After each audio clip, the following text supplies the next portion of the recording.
Hello সবাই, কেমন আছেন? আজকের মেনুতে আমার শ্বশুরবাড়ির স্পেশাল একটা রেসিপি। এটা হচ্ছে সিম আর লাউ শাক। তো লাউ শাকটাকে আমি আমার বাগান থেকে কেটে নিয়ে এসেছি, আর এটার মধ্যে সিম আর পেঁয়াজ দিয়ে আমি এটাকে সিদ্ধ বসিয়ে দিয়েছি। এখন সিদ্ধ হয়ে যাওয়ার পরে এটাকে আমি তেলে দিব।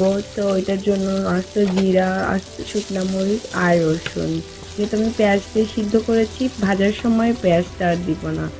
তো এগুলো একটু ভেজে নিয়ে এর মধ্যে শাকটা দিয়ে আর একটু ভাজা ভাজা করে ফেলবো। এটা আমার শাশুড়ি, আমাদের খুলনাতে এভাবে খায় না, আমার শাশুড়ি এটা বানাতে, তো এটা আমার খুব পছন্দ।